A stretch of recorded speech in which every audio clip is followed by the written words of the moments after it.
Hola y bienvenidos al programa de Aprender Fotografía número 216. Hola, soy Fran Valverde y como siempre me acompaña Pera la Regular. Hola, ¿qué tal? Bueno, y sin más pasamos con el programa de hoy. Muy bien, hoy queríamos tocar el tema de fotografía gastronómica, sin ser nuestra especialidad ni dedicarnos exclusivamente. Sí que es verdad que hiciste, Pera, el curso aquí en el estudio de fotografía gastronómica, y bueno, que toquemos un poco y que demos unas pinceladas, por lo menos para el oyente que nos preguntaba y para todos los que tienen inquietudes de la fotografía gastronómica, de qué tocar. Entonces, ¿te parece? Empezamos un poco con...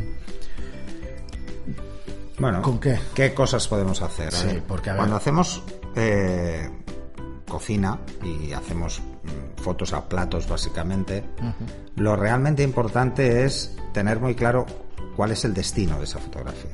Eso es como en todo.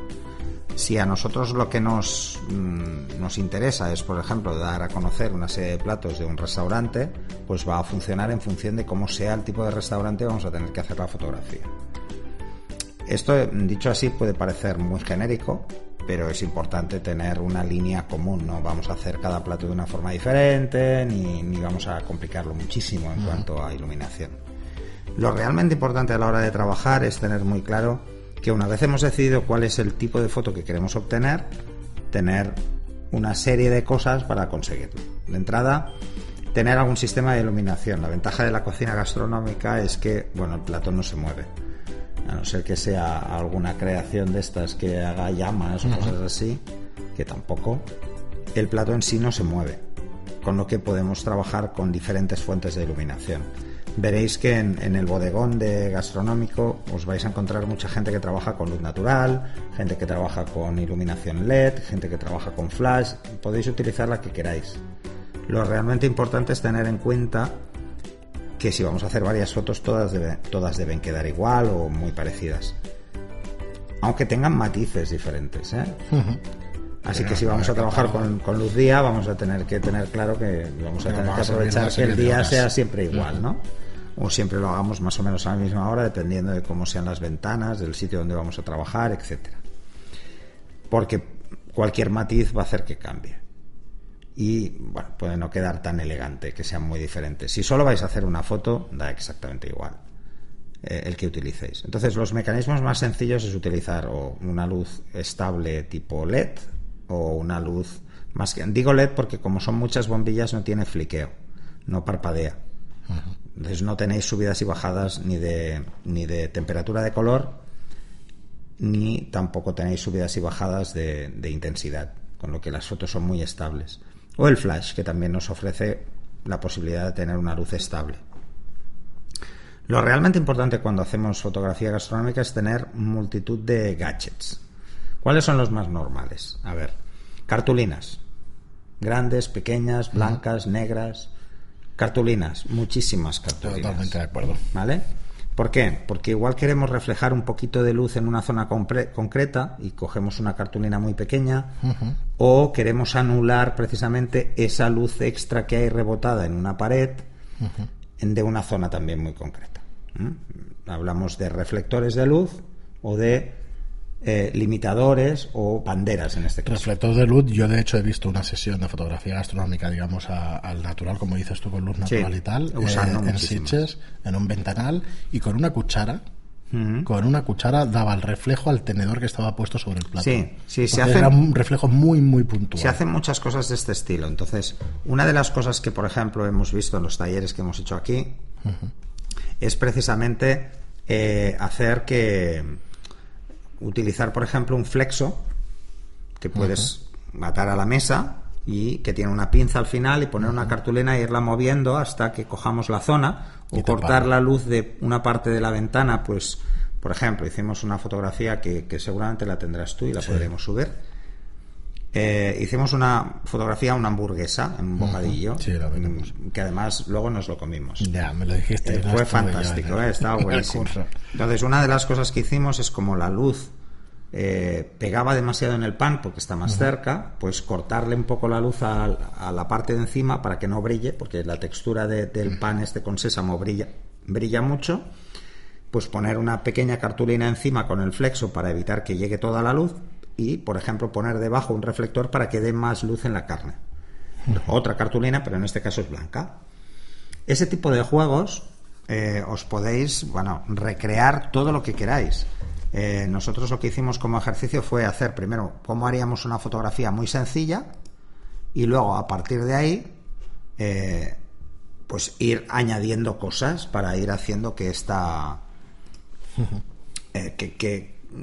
darle matices, como tú decías, lo de la cuchara, este tipo de cosas. O sea, cualquier cosa nos sirve. Iluminamos entonces de una manera general y luego nos vamos a lo particular, ¿no? ¿Entiendo? Sí.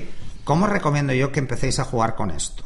De entrada, lo ideal es que busquéis una iluminación genérica que ilumine el motivo, en este caso el plato, de una forma muy directa y muy clara. O sea, tendréis vuestras sombras, vuestras zonas de luz, zonas de sombra, de una forma lo más igual posible, o sea, que quede todo lo mejor posible, como si fuéramos a hacer una foto con luz plana, con una luz más plana, o aunque sea lateral la luz, que la sombra sepamos dónde está, etcétera, etcétera. Y lo ideal son luces laterales, por eso para hacer la astronomía, para realzar la textura de lo que vamos a presentar. Y luego ir añadiendo, que además, si jugamos con flash, encenderemos la luz de modelado para ver cómo afecta, y si estamos con luz LED, pues ya es constante, es luz continua, así que podemos ir jugando. Ir jugando a ir cortando la luz, limitándola, ¿vale? ¿Cuál va a ser el efecto en función de lo que usemos? Si usamos una cartulina muy fina, la luz que llegue a la cartulina y es negra, en los bordes, al dar la luz, como son muy finos, va a generar una ligera difracción. ¿Eso qué va a hacer?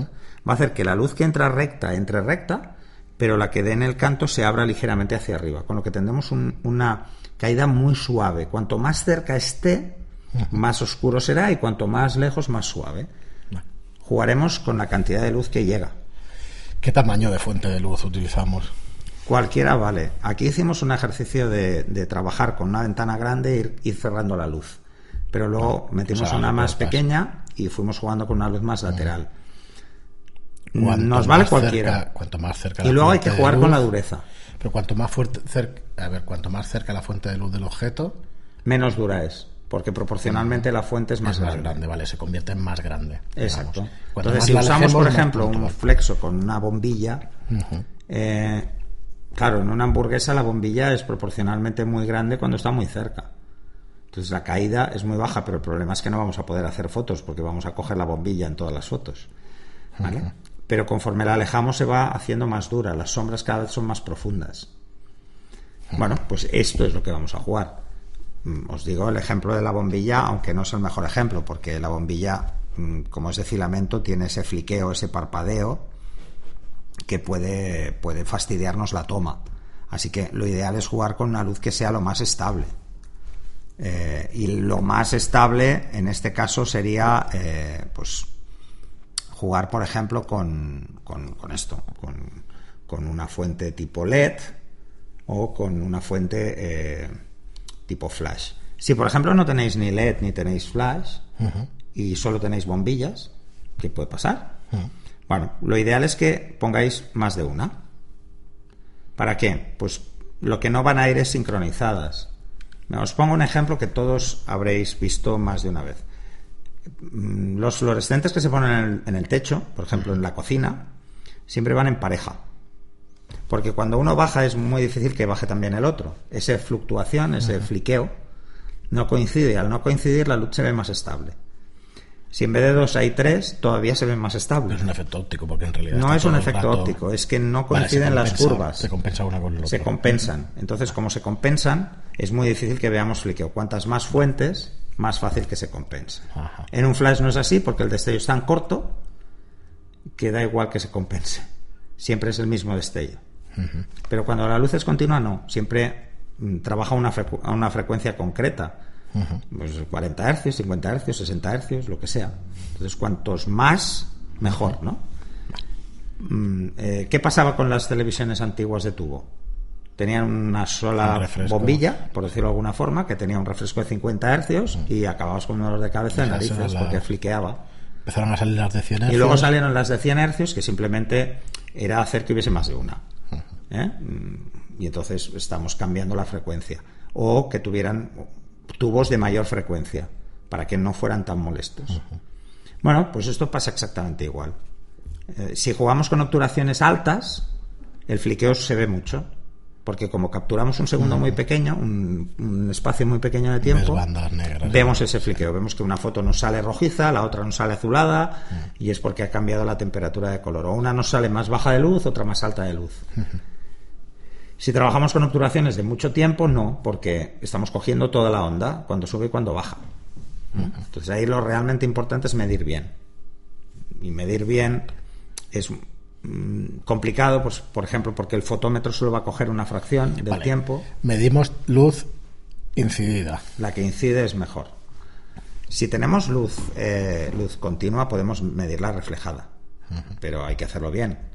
Pero siempre va a ser mucho mejor medir la luz incidida. Porque al final mides la luz que hay y ya está. Porque mides la que realmente hay y no tienes que compensar. He visto alguna cosa en internet y tal que te está dando un repaso a todas las funciones, o sea, a una fotografía y claro, dices, ostras, claro, en la luz incidida, pero o sea, la reflejada, coño, si es mejor si no se mueve el bocadillo, si está quieto, si es fotografía de gastronomía. Sí. O sea, no tiene mucho sentido. Pero en la fotografía de gastronomía nos podemos encontrar que hay cosas que son detalles interesantes. Por ejemplo, y por eso el flash puede tomar un protagonismo especial. Imaginar que el plato está humeante, o queremos simular que está humeante y vamos a poner un poco de humo por detrás, aunque sea un cigarrillo, es igual, el flash lo va a congelar. La luz continua no, se va a ver como una estela, o sea, se va a ver como un efecto seda en el humo. Es interesante, hay que saber si qué es lo que quieres hacer o no. O sea, tienes que tener muy claro cómo va a funcionar la luz y cómo vamos a poder utilizarla en función de la iluminación que tengamos. Así que yo lo que os recomiendo es que, independientemente de la luz que tengáis, os arméis de detalles tontos. Decías tú lo de la cuchara, pues lo de la cuchara puede ser espectacular. Vale, ahí es donde quería yo entrar en un tema muy, muy, muy importante, que es el tema de crear la atmósfera, y es una foto evocadora. Yo no lo veo una foto, bueno, claro, si es un catálogo para comida para hospitales, pues está claro que foto blanca y ya está. Lo que quiero decir es que todas estas fotos, bueno, no necesariamente, no, pero entiéndeme lo que quiero decir, que es una fotografía más sencilla, más blanquita, y que bueno, que al final tienes que mostrar el plato en teoría como es. Sí. En teoría, claro, luego el plato aparecerá como aparezca, pero cuando tú quieres conseguir una fotografía de una hamburguesa que se quiera comer, vamos, que te la comes con los ojos, es que tienes que meterle ahí pues un escenario, tienes que trabajarte la fotografía en el tema del bodegón, y para eso es muy importante no estar en un estudio frío donde no tienes absolutamente nada. El primer amigo de la fotografía de gastronomía, te parece una tontería, pero es el parquetista de la esquina de tu casa. Ah, sí. Con un metro cuadrado de parquet. Nosotros tenemos en el estudio un montón de tipos de los parquet, usamos en el curso. 5 o 6, y que cómo van de fondo. Sí, podemos simular una mesa rústica con un parquet que esté un poco gastado. Además podéis hacerlo vosotros, podéis comprar un parquet que esté muy barato, que es un paquete de estos que son 10 euros, sí, y ya está. Y coger ese y decaparlo ligeramente, hacer cualquier cosa, y entonces, tenéis un fondo, fondo. Tanto podéis usarlo de fondo como de mesa, ¿no? Entonces tratamos con ese tema un tema de composición, que en el tema de fotografía y gastronomía es muy importante. Es importantísimo. Sí, porque una cosa es hacer el típico, no, es que yo soy especialista en el número 5, ¿no? Que es el plato combinado número 5. No, esto es por un chiste de... Bueno, un chiste no, es de un monólogo del... ¿Cómo se llama este? Bueno, es igual, un monólogo. Claro, ese tipo de fotografía es un tipo de fotografía muy pensado para hacer un cartel fijo, o incluso para una carta de un sitio de tapas, un sitio de comida más rápida, donde se pretende ver el plato y ya está. Entonces suelen ser planos cenitales, se ve el plato desde arriba, no hay sombras, no hay nada, es una foto limpia, casi que se puede recortar, de hecho se le llama recortable porque el fondo debe ser blanco y se debe ver casi fundirse el plato con el fondo. Pero es un tipo de fotografía que evidentemente se hace. Pero cuando hablamos de fotografía gastronómica nos vamos más allá, es hacer un bodegón, es coger un plato y hacer un bodegón donde aparecen muchas más cosas, ¿no? Pues aparece incluso, pues, si hay un huevo frito, pues el pan mojado en el huevo frito. Aparece pues igual detrás un jarrón pequeñito que no llama mucho la atención, pero que sí que le da un toque de más cercano, ¿no? Entonces, esto... En este tema también existe el especialista en estilismo, para el que no lo sepa, existe un especialista en estilismo de cocina. O sea, de fotografía, realmente de cocina y de gastronómica. O sea, no os pensáis que el fotógrafo, además... Los chefs, cuando hacen... Sí, suelen ser bastante dedican buenos. muchísimo tiempo a ver cómo presentan en el plato. Entonces, si presentan el plato de una forma muy concreta, pero no lo adornamos el entorno para hacer la fotografía, nos estamos cargando el plato. Porque le estamos restando el protagonismo que realmente tiene porque no lo adornamos. Los chefs, cuando yo he visto a alguno hacer fotos, que a veces se ponen ellos a hacer fotos con el móvil del plato que han hecho, buscan hasta dónde poner el salero que tenían por ahí, aunque no sea... Siempre se van a una mesa del restaurante a hacerlo. El parquet es eso, que tienes que tener el ambiente dentro de la foto, tienes que tener colores, tienes que tener un montón de manteles, de un montón de accesorios. O sea, sí. un fotógrafo especializado en gastronomía, lo que menos tiene son flashes. Ya os lo digo. No, está claro. Lo que más tiene son accesorios y cosas para vestir ese tipo de fotografía. Y juega mucho con la luz que tenga la sala. Sí. Ese tipo de cosas pueden ser muy importantes. Pensar que al final una de las cosas que más os van a afectar es el tema de cómo buscamos la idea final. Y vais a encontrar muchísimas ideas en internet, es muy fácil. Además, si buscáis fotografía de gastronomía, os daréis cuenta de que hay fotos extremadamente elaboradas. Entonces, la mayoría, y os puede parecer un antitodo, la mayoría son juegos de luz. No son postprocesados brutales, sino que es jugar con la luz. Y una vez que cogemos el punto a cómo jugar con la luz, el resto es muy fácil, porque el resto es tener la capacidad con instrumentos de adornar esa escena y tener gusto, que eso es lo que puede costar más en este tipo de fotos. Pero a ver, yo no creo que nadie que no tenga unas mínimas inquietudes se ponga a hacer fotos de gastronomía, porque tienes que tener ganas de hacer ese tipo de fotos. Es como el que le da por hacer naturaleza muerta. Sí. Que es un tipo de fotografía que a mí me fascina, porque hay gente que es capaz de hacer una foto a una hoja que ha caído del árbol en otoño y decir, bueno, es que esa hoja es brutal, ¿no? Cómo ha jugado con la textura, qué hora del día ha cogido para que la luz incida de una forma determinada, o si ha utilizado diferentes reflectores para jugar para que la luz llegue de la forma que quiere. Hay gente que hace auténticas virguerías con esto. Pues esto es lo mismo. Es exactamente igual. Es cuanta más imaginación le pongamos. Por eso os decía, como consejo inicial, es intentar iluminar algo plano y luego ir cortando luz, ir haciendo que la luz no llegue a todas partes por igual. Sí. Y eso yo creo que sería la forma de llegar a entender cómo mejorar en este tipo de fotografía. Os pondremos alguno de estos ejemplos. Sí, yo estaba pensando, de hecho, que son sencillos, en el tipo de foto que se hizo, aparte de la hamburguesa y del huevo frito aquel, que la verdad es que son las 10:30 de la noche y tengo hambre. Me estoy acordando. Vale. La fotografía que hicisteis al mojito aquel rojo y todo eso. El tema de los colorantes también. El mejor amigo del fotógrafo, digamos, gastronómico. Son gadgets, de vida. En general, Son bueno, truquillos. luego, por ejemplo, hay quería tocar el tema, ¿no? de eso, del líquido, digamos, de hacer foto a... El tema de los colorantes, el problema es que cuando te equivocas, o sea, hay que volver a hacerlo. Porque si se te pasas con el colorante, a veces puede quedar como una castaña, ¿no? Pero una de las cosas que sí, por ejemplo, cuando haces bebidas... Algo que vas a necesitar sí o sí, luego nadie se va a poder tomar la bebida, ese es el único inconveniente, así que no sea ginebra buena, sino que sea agua en vez de ginebra. Yo te iba a decir que muchas veces se sustituye el ingrediente por agua y punto. Es tener, por ejemplo, un spray que podáis regular el ancho del chorro que saca, o sea, podéis vaporizar más o menos, donde ponéis 50% agua y 50% glicerina. Glicerina, aceite Johnson, que es lo mismo. ¿Vale? Lo movéis bien y entonces ¿qué va a hacer esto? Va a hacer que las gotas brillen más y se aguanten mejor. Eso, se quedan fijas. Se quedan más fijas porque es graso. Entonces al ser graso se quedan más rato. Dais sensación de frío, de que está frío el vaso y no lo está.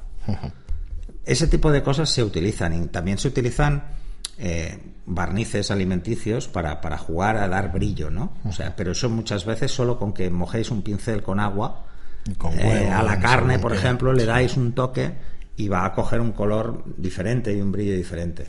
Esto que sepáis que se hace. El problema es que yo me resisto a hacerlo porque luego me dio hambre y me quería comer el bocata, ¿no? O sea, en los primeros ejercicios que hicimos de prueba para preparar el curso y para poner 4 fotos recientes o pensadas en un curso, hicimos unos huevos fritos, porque unos huevos fritos bien hechos con puntillas, es que me está dando hambre a mí también. Sí, es que cuando yo pensaba es que hemos escogido el tema muy mal por hora, ¿eh? Sí, hoy nos han dado las tantas. Estamos más pendientes de a ver qué vamos a cenar cuando lleguemos a casa. Sí, disculpadnos. Bueno, yo un poco lo que quería tocar con este tema es que es una fotografía bastante artesanal. Sí. ¿Vale? No. Efectivamente es técnica, pero es muy artesanal. Tienes que estarte pensando muy bien la fotografía, el plato, el modelo del plato. O sea, absolutamente todo es importantísimo para el tipo de fotografía, para ese tipo de fotografía. Sí. Se juega también pero con la profundidad de campo y con desenfoques y eso, algo más que el resto de fotografía. Sí, no, se juega como en cualquier bodegón. Por ejemplo, hicimos nosotros un ejercicio en el que hacíamos, por ejemplo, un gin tonic que estaba solo. Y luego lo vestíamos con la botella de tónica, la botella de ginebra, la rodaja de limón, el colador, el no sé qué. Entonces ahí jugábamos con 2 conceptos: el que se vea toda la escena y el que solo se vea como parte del fondo, con ligero desenfoque o con más desenfoque. O sea, jugábamos a las 3 posibilidades. Y ahí jugábamos, pues, fundamentalmente con la distancia. Estar más cerca, estar más lejos, tirar más de focal, menos de focal y jugar con esto. Vale, a mí me pasa con la fotografía esta de miniaturas que explico de vez en cuando. Y luego además cuando. También hicimos fotos con el descentrable. Vale. Entonces ahí podemos jugar con el plano nodal y hacer que todo está más enfocado, todo está menos enfocado, decir cuál es la zona que vamos a poner. Sí, ahí sí que tenemos la parte técnica que es un poquito más... Tienes muchísimo no es más control. Complicada, pero... De hecho, el 90 macro descentrable es perfecto para este tipo de fotografía. Para esto o para el que quiera hacer pues maquetas, o joyería. Es un objetivo pensado para este tipo de foto. Y es un objetivo que hay que valorar a la hora de querer hacer este tipo de fotografías de forma más seria. Yo quería acabar además con un apunte que a mí me pasó al empezar a aprender fotografía o a intentar hacer algún bodegón. Me acuerdo de unas fotos de una orquídea, que compras la rama de orquídea preciosa y tal, te la pones en un jarrón y dices, hostia, esto es horrible. Y lo que era horrible era, ni acompañaba el mantel, claro, ni acompañaba el fondo, ni acompañaba el jarrón por el color de la flor. Te vas dando cuenta con los años de haber hecho fotos y tal, y analizando, viendo mucha fotografía. Hay que analizar desde un concepto quizá mucho más primario, que es el concepto de la composición fotográfica. Claro, y del buen saber, gusto, pues por ejemplo, llamamos buen gusto. Sí, pero realmente lo que nosotros llamamos buen gusto tiene una base científica en cuanto a cómo funcionan los contrastes en una fotografía, ¿no? Sí. Por ejemplo, en el curso de composición me centro en un ejercicio muy concreto y muy sencillo. Siempre se ha dicho pues que la fotografía al fondo no despiste. ¿Pero por qué despista el fondo? Porque tiene contraste con respecto al primer plano.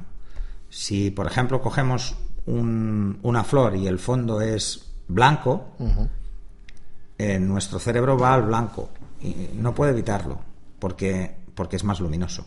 Y siempre va a buscar a ver si hay algo en esa zona. Entonces, si el fondo es verde, muy intenso, no vemos el primer plano de la flor muy claro.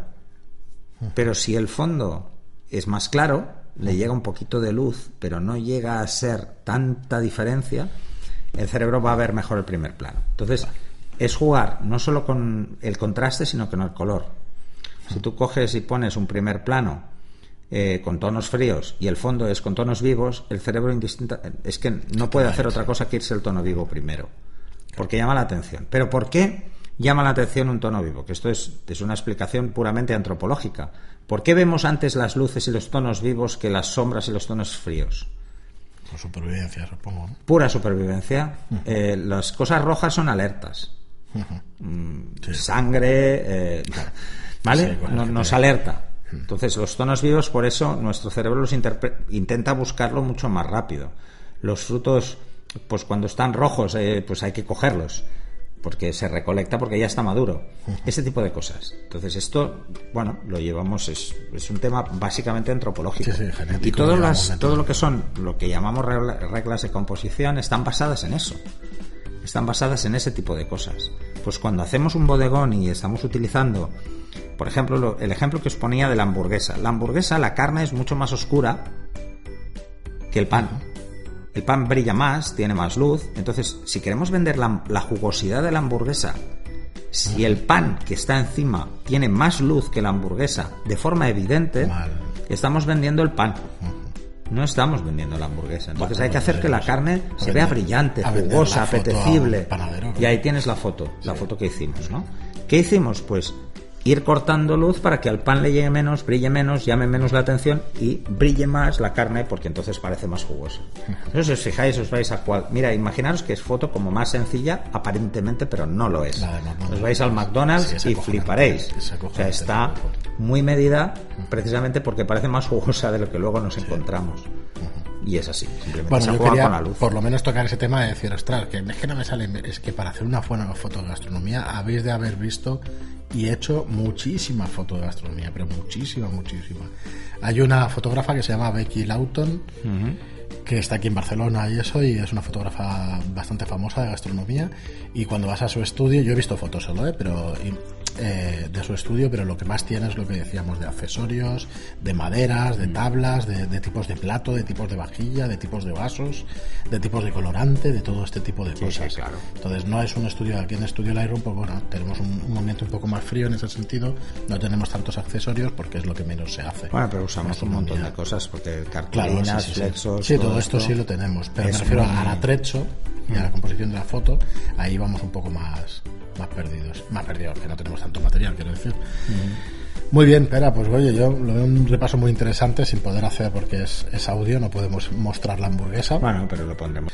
Muy bien, pues nada, chicos, hasta aquí el programa de hoy. Recordad que si os gusta el contenido, pues lo mejor que podéis hacer por nosotros es darle a las 5 estrellas en iTunes y a un me gusta o un comentario en iBooks. Muchísimas gracias por estar ahí y hasta el siguiente programa. Hasta el siguiente.